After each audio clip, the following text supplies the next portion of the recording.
नमस्कार, स्वागत है आपका संसद टीवी पर। मैं हूं मनोज वर्मा और आप देख रहे हैं हमारा खास कार्यक्रम मुद्दा आपका। आज हम बात करेंगे प्रधानमंत्री नरेंद्र मोदी द्वारा बजट 2026-27 के मुख्य विषयों पर आधारित वेबिनार की। वेबिनार के विषय भारत को एक विकसित राष्ट्र बनाने के विजन से जुड़े हैं। सरकार बजट को केवल कागजों तक सीमित रखना नहीं चाहती, बल्कि स्टेक होल्डर्स के साथ सीधा संवाद कर विकसित भारत का लक्ष्य तय करना चाहती है। इसलिए बजट के बाद आयोजित होने वाले ये वेबिनार अत्यंत महत्वपूर्ण है। वेबिनार केंद्रीय बजट के बाद सरकार की ओर से जारी जनसंपर्क और संवाद श्रृंखला का हिस्सा है। सोमवार को प्रधानमंत्री नरेंद्र मोदी ने बजट के बाद जारी वेबिनार की कड़ी में सबका साथ सबका विकास नाम से एक वेबिनार को संबोधित किया, जिसमें प्रधानमंत्री नरेंद्र मोदी ने हाल की बजट घोषणाओं के बाद नागरिकों की उम्मीदों को पूरा करने के लिए उठाए गए कदमों पर रोशनी डाली। प्रधानमंत्री नरेंद्र मोदी ने कहा कि जन आकांक्षाओं की पूर्ति सिर्फ एक चर्चा का विषय नहीं है, ये बजट का मूल ध्येय है। प्रधानमंत्री नरेंद्र मोदी ने कहा कि आकांक्षाओं की पूर्ति का बहुत बड़ा माध्यम education, skill, health, tourism, sports, culture जैसे मूलभूत सेक्टर्स हैं। उन्होंने कहा कि हेल्थ सेक्टर मजबूत हुआ है। आयुष्मान भारत योजना और आरोग्य मंदिरों की वजह से ग्रामीण इलाकों में हेल्थ सर्विसेज की पहुंच बढ़ी है। उन्होंने कहा केयर इकोनॉमी के बारे में दरअसल जो बात हुई है वो बजट में सबसे महत्वपूर्ण बात है, केयर इकोनॉमी की। इस पर भी प्रधानमंत्री ने विस्तार से बात की। दरअसल जैसे जैसे सीनियर सिटीजन्स की आबादी बढ़ेगी, केयर गिवर्स की डिमांड भी बढ़ेगी। इसलिए मुद्दा आपका में आज हम बात केयर इकोनॉमी की करेंगे। स्वास्थ्य को लेकर बजट में क्या कुछ खास है उसे भी समझने की कोशिश करेंगे। दो खास मेहमान मेरे साथ जुड़े हुए हैं। डॉक्टर सुमित अग्रवाल जी हमारे साथ जुड़े हुए हैं, जो सीनियर साइंटिस्ट हैं एंड प्रोग्राम ऑफिसर हैं ICMR से। आपका बहुत बहुत स्वागत है सुमित जी संसद टीवी पर। साथ ही ministry of health and family welfare से भी आप कार्यरत हैं उसमें। प्रोफेसर राजीव दास गुप्ता जी हमारे साथ जुड़े हुए हैं, जो चेयरपर्सन है centre of social medicine and community health JNU से। बहुत बहुत स्वागत है आपका दास गुप्ता जी संसद टीवी पर। और शुरुआत मैं आप ही से करना चाहूंगा राजीव दास गुप्ता जी, क्योंकि मुद्दा वेबिनार का है। बजट के बाद प्रधानमंत्री जी सीधा संवाद कर रहे हैं स्टेक होल्डर्स के साथ। इस मुद्दे को आप कैसे देखते हैं? जी शुक्रिया। अगर हम विकसित भारत से शुरू करें, यानी विकसित भारत जो 2047 का जो विजन है, और उसके साथ हम अगर स्वास्थ्य सेक्टर को जुड़ें, तो विकसित भारत एक टोटल डेवलपमेंट विजन है जिसमें इकोनॉमिक ग्रोथ है, चाहे उसमें इंडस्ट्री हो, आपने टूरिज्म का जिक्र किया, सोशल प्रोग्रेस है जिसमें हेल्थ, एजुकेशन, एम्प्लॉयमेंट, ये चीज़ें हैं, एनवायरमेंटल सस्टेनेबिलिटी है जो अभी के समय में एक बहुत ही इम्पोर्टेंट इशू भी है, क्राइसिस भी है, और मुख्यतः ये गुड गवर्नेंस के बिना ये किसी भी सेक्टर में प्रोग्रेस संभव नहीं होगा जी। और इन चीज़ों से हम आशा करेंगे कि हेल्थ इनइक्वालिटीज जो है वो हम भारत देश जो है वो कम कर पाएंगे। और हम करीब 1.5 बिलियन पॉपुलेशन की बात कर रहे हैं। इस समय अगर विश्व स्तर पर देखें तो जो सस्टेनेबल डेवलपमेंट गोल्स है SDGs जी, वो एक मुख्य टारगेट है। और SDG में अगर हम प्रोग्रेस देखें, जो एक कॉम्प्रिहेंसिव मानक है, तो इंडिया का जो नेशनल स्कोर था 2018 में वो 57 था, वो 2023-24 में 71 में पहुंच चुके हैं। ये काफी ज्यादा बढ़ोतरी है, ये पॉजिटिव न्यूज है। एंड इसमें टॉप परफॉर्मिंग स्टेट्स अगर हम देखें तो वो उत्तराखंड है, केरला है, तमिलनाडु है। एंड फास्टेस्ट प्रोग्रेस अगर देखें, सबसे तेजी से कहाँ इंप्रूवमेंट आई है, वो है उत्तर प्रदेश। और जो टॉप सेक्टर्स हैं वो है गोल 1 नो पॉवर्टी, यानी इसमें सबसे ज्यादा बढ़ोतरी है, goal 8 decent work and economic growth, and goal 13 climate action. और प्रधानमंत्री ने जो सीरीज ऑफ वेबिनार्स की बात की जिसमें सारी सेक्टर्स को एड्रेस कर। जी बिल्कुल डॉक्टर सुमित अग्रवाल जी, मैं आपसे भी समझना चाहूंगा, जो किसी देश का बजट होता है, दरअसल उस बजट पर देश की अर्थव्यवस्था के साथ साथ जो सामाजिक कल्याणकारी योजनाएं होती हैं, बात चाहे शिक्षा की जाए या हेल्थ सेक्टर की जाए, दरअसल बजट पर बहुत कुछ केंद्रित रहता है और विकसित भारत का लक्ष्य है, और बजट इस बार का जो है वो विकसित भारत को ध्यान में रखकर केंद्रित किया गया है। मैं आपसे जानना चाहता हूं, प्रधानमंत्री जी अलग अलग सेक्टर्स के जो स्टेक होल्डर्स हैं उनके साथ सीधा संवाद कर रहे हैं, फीडबैक ले रहे हैं। इस कड़ी को आप कैसे देखते हैं, जो वेबिनार की कड़ी है बजट के बाद, जिसमें प्रधानमंत्री चाहे ग्रामीण अर्थव्यवस्था का मुद्दा हो या हेल्थ सेक्टर की बात हो, सीधा संवाद कर रहे हैं, क्या कहना है आपका? जी, सबसे पहले तो धन्यवाद इनवाइट करने के लिए। और आपने देखा होगा, ये एक नई पहल शुरू की है कुछ सालों से प्रधानमंत्री जी ने इस टाइप की वेबिनार करना। तो इसके मुख्यतः दो उद्देश्य हैं। एक तो लोगों को चीजों के बारे में अवेयर रखना, और दूसरा इसको मोटिवेट करना, क्योंकि जो हमने एक बहुत इंपॉर्टेंट लक्ष्य निर्धारित किया है 2047 का, विकसित भारत बनाने का, तो ये किसी एक सेक्टर की भागीदारी से नहीं होगा। और इस कार्य को अचीव करने के लिए हर सेक्टर की भागीदारी बहुत जरूरी है। और ऐसे सेक्टर जिससे कि सामाजिक विकास हो, लोगों की एम्प्लॉयमेंट बढ़े और उनकी स्ट्रेंथनिंग हो, तो उसके अंदर एक सबसे महत्वपूर्ण है रोजगार वाला मुद्दा, जिसको प्राइम मिनिस्टर जी ने एड्रेस करने का कोशिश किया। और दूसरा इंपॉर्टेंट एस्पेक्ट आता है हेल्थ का इशू, क्योंकि हेल्थ, जब एक हेल्थी नागरिक होगा, और हेल्थ, उन्होंने केयर इकोनॉमी के बारे में बात की, जिसके बारे में उन्होंने बात की कि एम्प्लॉयमेंट जनरेट करना होगा, लोगों को ट्रेन करना होगा, ताकि हम जिस तरीके की पॉपुलेशन की तरफ बढ़ रहे हैं, चाहे वो एल्डरली पॉपुलेशन हो, चाहे वो क्रॉनिक डिजीज हो, और उन सबको एड्रेस करना होगा। तो उन्होंने एक ही तीर से दो निशानों को साधने की कोशिश की, जहां पे वो केयर इकोनॉमी की बात भी कर रहे हैं और ट्रेनिंग और स्ट्रेंथनिंग की भी बात कर रहे हैं। और उनका इन सब एड्रेस करने का पर्पज अल्टीमेटली यही है कि हम एक बहुमुखी विकास और मल्टी सेक्टर इन्वॉल्वमेंट लेकर इस लक्ष्य को, निर्धारित लक्ष्य को अचीव कर पाए। जी जाहिर सी बात है डॉक्टर सुमित, सबका साथ सबका विकास, जन आकांक्षाओं की पूर्ति विषय पर आयोजित बजट उपरांत वेबिनार श्रृंखला के अंतर्गत एक विशेष सत्र आयोजित किया गया।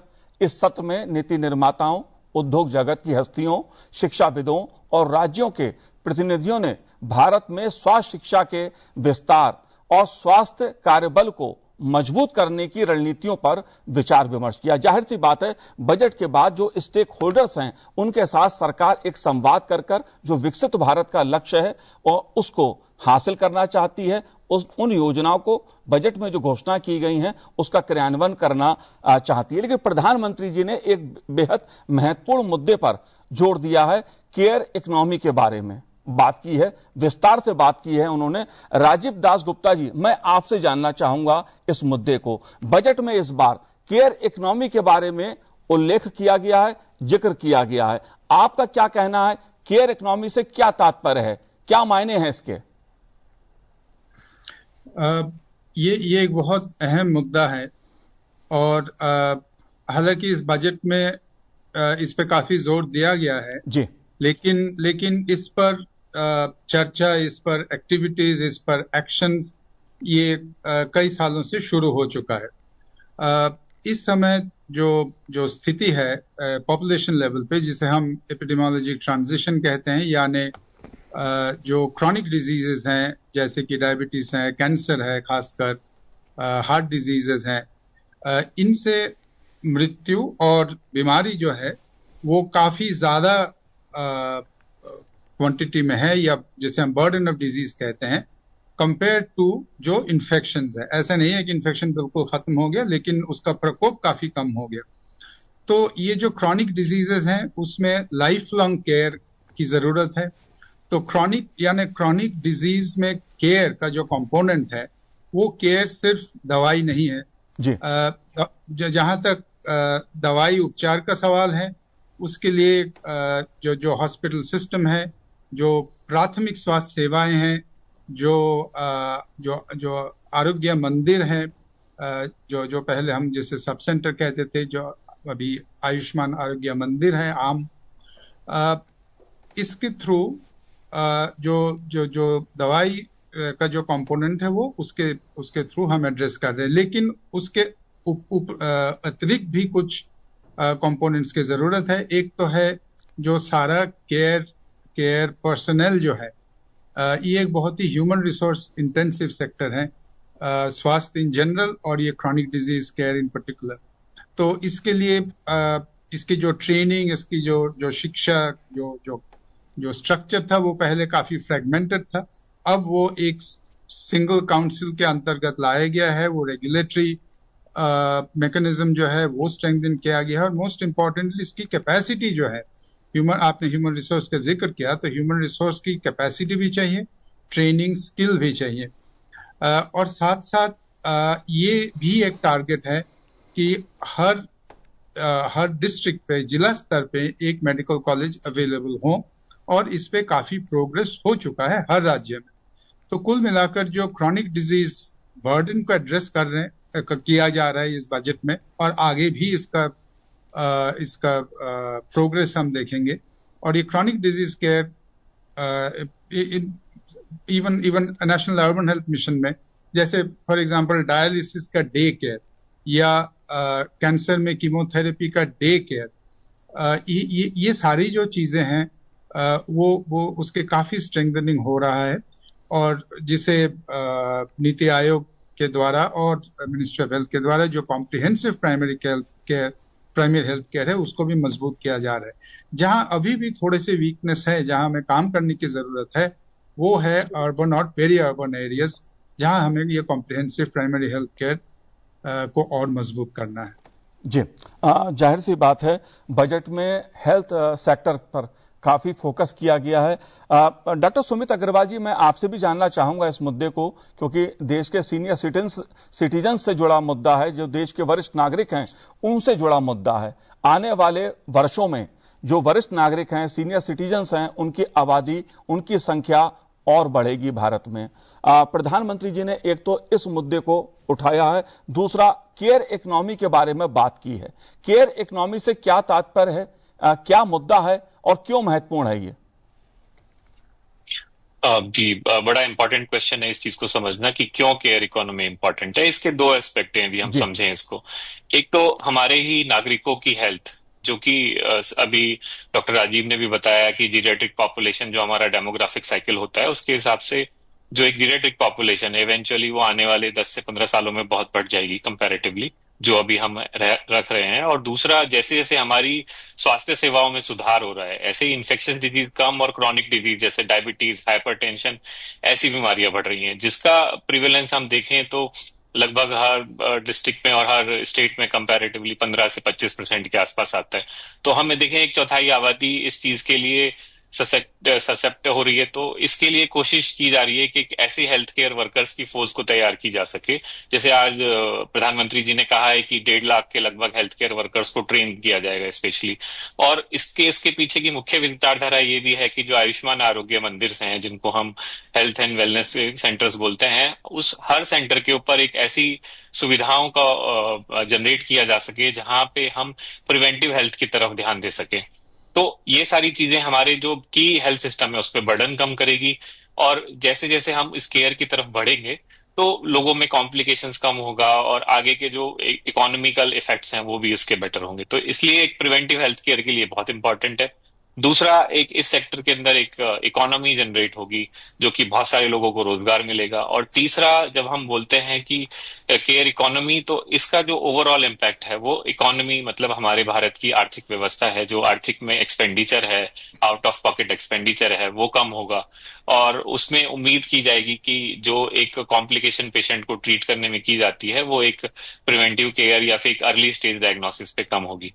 और इसका एक दूसरा एस्पेक्ट वो भी है कि जब एक ट्रेन्ड फोर्स होगी जिसके अंदर की नर्सेज भी हैं, एलाइड हेल्थ केयर वर्कर्स भी हैं, तो एक जो इंटरनेशनल जो लोगों का आना इंडिया के अंदर होता है ट्रीटमेंट केयर के लिए, तो वो भी एक इकोनॉमी में कंट्रीब्यूट कर सकता है। तो एक ही चीज के अंदर इसके मल्टीपल मीनिंग है, और उसको बहुत ही कॉम्प्रिहेंसिव तरीके से इसको एड्रेस करने की और इसको टेक केयर करने की कोशिश की गई है। जी, जाहिर सी बात है, प्रधानमंत्री नरेंद्र मोदी ने कहा कि हेल्थ सेक्टर में लाखों युवाओं के लिए नई स्किल आधारित रोजगार के नए अवसर तैयार हो रहे हैं। और केयर इकोनॉमी की जब हम बात करते हैं तो उसका सीधा सीधा जो सरोकार है वो देश के वरिष्ठ नागरिकों से भी है। 1 लाख से अधिक ऐसे स्किल आधारित स्वास्थ्य सेवा कार्यबल तैयार हो देश में, यह सरकार का लक्ष्य है। और जाहिर सी बात है रोजगार के भी अवसर बढ़ेंगे इससे। लेकिन डॉक्टर राजीव जी, एक बड़ा मुद्दा टेलीमेडिसिन का है, जिसका उल्लेख प्रधानमंत्री जी ने अपने वेबिनार संबोधन में किया।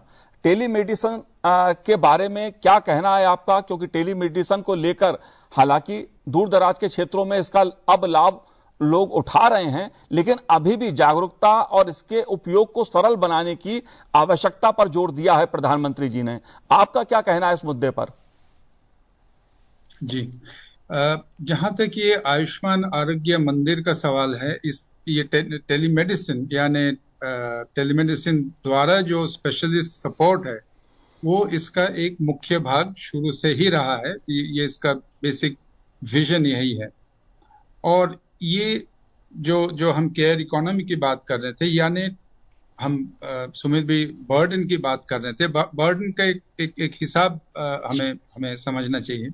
जहां तक एल्डरली यानी 60 साल से अधिक जो पॉपुलेशन है जी, वो है अबाउट 12 करोड़। और इसके साथ हमें ध्यान रखना चाहिए जो पर्सन्स विद डिसेबिलिटीज हैं, और डिसेबिलिटीज कई तरह के हैं, वो है लगभग इस समय 3 करोड़, यानी 15 करोड़ जो है 15 करोड़ पॉपुलेशन की आबादी की हमें क्रॉनिक केयर का जो प्रावधान है वो करना है। और इनमें ये जो ग्रुप है, ये हम एक्सपेक्ट नहीं कर सकते कि वो बहुत ज्यादा ट्रैवल करेंगे, और ये तो हो नहीं सकता कि हर हफ्ता या हर महीना ये किसी न किसी हॉस्पिटल में जाएंगे, क्रॉनिक डिजीज है। तो इसके लिए केयर इकोनॉमी के साथ साथ टेलीमेडिसिन या टेलीमेडिसिन का सपोर्ट वो उसका सीधा संबंध है। और ये देयरफॉर इस सारा को एक पैकेज के तरीके से देखना पड़ेगा, नॉट कि ये भी डेवलप कर रहे हैं वो भी डेवलप कर रहे हैं। और जो आयुष्मान भारत का जो विजन है उसमें ये बोथ केयर की जो नीड है और टेलीमेडिसिन है, दोनों बहुत बहुत इंटीग्रल रूप से जुड़े हुए हैं। जी बिल्कुल डॉक्टर राजीव जी, समग्र भारत में मानसिक स्वास्थ्य सेवाओं का विस्तार किए जाने के उद्देश्य से राष्ट्रीय टेली मानसिक स्वास्थ्य कार्यक्रम हेतु बजट में निधि का आवंटन किया गया है। डॉक्टर सुमित जी, मैं आपसे समझना चाहूंगा इस मुद्दे को, क्योंकि टेलीमेडिसिन की बात प्रधानमंत्री जी ने की है, मानसिक स्वास्थ्य की भी बात की है, और बजट में इस बार मानसिक स्वास्थ्य और टेलीमेडिसिन को भी फोकस में रखा गया है। क्या कहना है इस मुद्दे पर आपका? जी, इसमें एक इंस्टीट्यूट है, national institute of mental health and sciences, निम्हांस बोलते हैं जिसको। तो ये इंस्टीट्यूट बेंगलोर में है। तो अभी तक इंडिया में एक very specialised very high end institute जो कि था वो बेंगलोर में था। इसी श्रृंखला में, इसी श्रेणी में एक और इंस्टीट्यूट की घोषणा की गई है जो कि नॉर्थ इंडिया में कंपैरेटिवली बनेगा। जैसे जैसे डॉक्टर राजीव ने कहा कि पॉपुलेशन बढ़ रही है और एक मानसिक समस्याओं को हमारे देश में इस तरह एक आज तक स्टिग्मा की तरह देखे जाता है, कि एक नेगेटिव फैक्टर की तरह देखा जाता है। तो इसकी वजह से जो बहुत सारी मानसिक रोग हैं उसके लिए बहुत सारे लोग पहुंच नहीं पाते हैं उन जगहों पर। तो इसके लिए एक नेशनलाइज्ड इंस्टीट्यूट जो कि नॉर्थ इंडिया में भी बनाया जा रहा है। इसी से संबंधित हैं कुछ और बीमारियां जहां पे सुसाइड प्रिवेंशन सुसाइड इज एक ऐसी बीमारी कह सकते हैं जो कि प्रिवेंटेबल है, बट अगेन जिसके बचाने के लिए ये टेलेमानस जो ये बनाई जा रही है और इसके जो एसओपीज बनाई जा रही हैं, जो हेल्पलाइन बनाई जा रही है, वो इन्हीं टाइप की जो असामयिक मृत्यु होती है उनको प्रिवेंट करने के लिए बनाई जा रही है। करंट जो भी परिस्थितियां हैं एक इंसान जो फेस करता है आजकल की जिंदगी में, एक आम नागरिक की भाषा में बोलें तो भागदौड़ की जो जिंदगी है, चाहे वो फैमिली रिलेटेड स्ट्रेस है, जॉब रिलेटेड स्ट्रेस है या कुछ और फाइनेंशियल स्ट्रेस है, इसकी वजह से बहुत सारी मानसिक बीमारियां, अवसाद और इस टाइप की और बीमारियां हो जाती है। तो इन सब चीजों का जो प्रभाव है भारत की इकोनॉमी पर, प्रोडक्टिविटी पर, जिसको हम बोलते हैं दिल्ली पर, पड़ता है, और इससे ओवरऑल ग्रोथ और जो प्रोडक्टिविटी है कंट्री की कम होती है। तो ये बीमारियां ना नजर आते हुए भी एक बहुत बड़ा रोल प्ले करती हैं कंट्री के अंदर इकोनॉमी में और नॉर्मल हेल्थ केयर डिलीवरी में। तो इसी के लिए इसी एक इम्पॉर्टेंट इशू को ध्यान रखते हुए टेलीमानस की भी और बजट की घोषणा की गई है। और दूसरा इस टाइप की जो सुविधाएं, साइकेट्रिस्ट और साइकोलॉजिस्ट का सपोर्ट जो चाहिए होता है वो बहुत आसानी से उपलब्ध नहीं होता है छोटी जगहों पर या कस्बे लेवल पर, या हर डिस्ट्रिक्ट में बहुत ज्यादा संख्या नहीं होती है। तो ये आने के बाद में ऐसी उम्मीद की जा सकती है, और जो सक्सेसफुल मॉडल भी है कि लोगों को इस टाइप की सुविधाएं मिल पाएंगी तो वो मोर अवेल कर पाएंगे इन सर्विसेज को। और अल्टीमेट एम है कि ज्यादा प्रोडक्टिविटी रखना, और ताकि जो अल्टीमेट एम है जो हमारा विकसित भारत का, वो हम अचीव कर पाएंगे। जी, जाहिर सी बात है। मानसिक स्वास्थ्य का मुद्दा जो है वो एक गंभीर संवेदनशील मुद्दा है, और सरकार ने इस बार बजट में इस मुद्दे को फोकस में रखा है। डॉक्टर राजीव दास गुप्ता जी, आखिरी सवाल मेरा आपसे है, और मुद्दा है कि भारत आज प्रिवेंटिव और होलिस्टिक हेल्थ के विजन पर काम कर रहा है। ये विजन कौन सा है, किस तरह का विजन है, और विकसित भारत के संदर्भ में ये विजन क्यों महत्वपूर्ण है? ये विजन जो है भारत में हिस्टोरिकली भी देखें, इंडिपेंडेंस के समय से जो 5 ईयर प्लान जो होते थे, पंचवार्षिक योजनाएं जो होती थी पहले और बाद में, उसके बाद का जो फेज है, लगातार प्रिवेंटिव हेल्थ सिस्टम या पब्लिक हेल्थ सिस्टम के ऊपर भारत ने हमेशा ही जोर दिया है। एसडीजी के कारण कुछ और तेजी आई है इसमें, स्वाभाविक रूप से। लेकिन अगर हम विकसित भारत का विजन देखें अगले 2 दशक में जी, कम ज्यादा, उसके साथ अब जो नए चैलेंजेस जुड़ गए, एक तो है क्लाइमेट क्राइसिस, और दूसरा जो है जो जियोपॉलिटिकल सिचुएशन है, इस समय हमें पता है जियोपॉलिटिकल सिचुएशन क्या है जी, टेंशंस क्या है, और उसके साथ साथ जो ग्लोबल हेल्थ फंडिंग का जो इकोसिस्टम था, वो उसका एक मूलभूत परिवर्तन के से हम गुजर रहे हैं। और भारत जैसा देश जिसकी इकोनॉमी रोबस्ट है, जिसकी इकोनॉमी ग्रोइंग है, भारत जैसे देश को आशा यही है कि नॉट ओनली अपने पॉपुलेशन के लिए, पर जो ग्लोबल साउथ है, ग्लोबल साउथ के लिए भारत अपने लीडरशिप का प्रदर्शन करें सारी सेक्टर्स में, और खासकर पब्लिक हेल्थ में डेफिनेटली।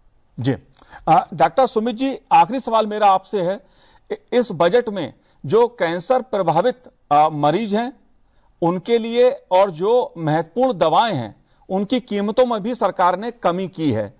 इस मुद्दे को आप कैसे देखते हैं, क्योंकि आम आदमी के लिहाज से सस्ती और अच्छी दवाएं मिले, अच्छी स्वास्थ्य सेवाएं मिले, एक महत्वपूर्ण फोकस सरकार ने रखा है। क्या कहना है आपका?